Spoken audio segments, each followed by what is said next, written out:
ઓડિશામાં માંગરોળના બણભા ડુંગર ખાતે ઉજવાયો પિલવણી ઉત્સવ। માંગરોળ, ઉમરપાડા તેમજ માંડવી તાલુકાના આદિવાસી સમાજના લોકોએ આ ઉત્સવમાં ભાગ લીધો।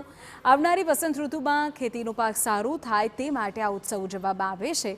અખાત્રીજ પછીની પાંચમના દિવસે આ ઉત્સવ ઉજવાતો હોય છે અને આદિવાસી લોકોની ખાસ સંસ્કૃતિની ઝલક પણ અહીં દેખાતી હોય છે।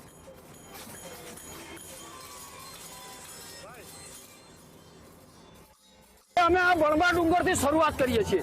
આ દરેક આદિવાસીઓ જુદા જુદા તાલુકાના જુદા જુદી જગ્યાએથી કોઈ પણ જાતનો પક્ષપાત વગર, નાત જાતનો ભેદભાવ રાખ્યા વગર, કોઈ પણ જાતનો વિરોધાભાસ વગર અમારા જે આ પાછળ અમારા જે દેવદેવીઓ છે એની પૂજા દૂર દૂરથી જ આવેલા માણસો એની પૂજા કરે છે।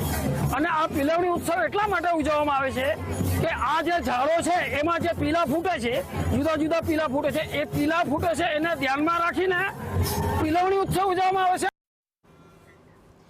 માંગરોળના ઓગણીસામાં બણભા ડુંગર ખાતે આ ઉત્સવ ઉજવાય છે। માંગરોળ, માંડવી તેમજ ઉમરપાડા તાલુકાના આદિવાસીઓ મોટી સંખ્યામાં એકત્રિત થાય છે અને ડુંગરદેવના સ્થાનક પર પ્રકૃતિને લગતી વસ્તુઓ ભેટ સ્વરૂપે ચડાવે છે। ઉત્સવ ઉજવવા પાછળનો મુખ્ય આશય દેવતાઓને સારી ઉપજ માટે પ્રાર્થના કરવાનો હોય છે અને આ ઉત્સવમાં મોટી સંખ્યામાં આદિવાસીઓ જોડાતા હોય છે।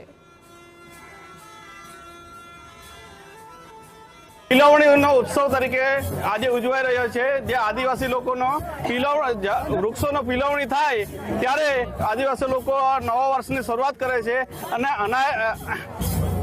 ખેતી માટે એમને તૈયારી કરે છે, જેથી આદિવાસીઓ માટે તો આ જે પિલવણીનું ઋતુ છે એ જ મેન વસ્તુ છે, જેથી આજે આદિવાસી લોકો પિલવણી ઉત્સવ તરીકે બનાવી રહ્યા છે। અમે આપને આ દ્રશ્ય બતાવી રહ્યા છીએ। આપ જુઓ, સારા પાક માટે દેવતાઓને રીઝવવાનો આ કોઈ પ્રયત્ન કે જેમાં આદિવાસી સમાજના લોકો જોડાતા હોય છે અને સાથે પ્રાર્થના કરતા હોય છે કે આવનારી જે ઉપજ છે તે યોગ્ય થાય। ડુંગર પર આ પિલવણી ઉત્સવ ઉજવાતો હોય છે। દર વર્ષે અખાત્રીજ પછી જે પાંચમ આવે છે ત્યારે આ ઉત્સવને ઉજવવામાં આવતો હોય છે અને તેમાં મોટી સંખ્યામાં આદિવાસી સમાજના લોકો જોડાય છે અને પોતાનું જે ઉત્પાદન છે, ખેતી છે, ઉપજ સારી આવે તેના માટેની પ્રાર્થના કરતા હોય છે। ઉલ્લેખનીય છે કે આ ઉત્સવ ન માત્ર પ્રાર્થના પરંતુ આદિવાસી સંસ્કૃતિને દર્શાવતો પણ ઉત્સવ છે।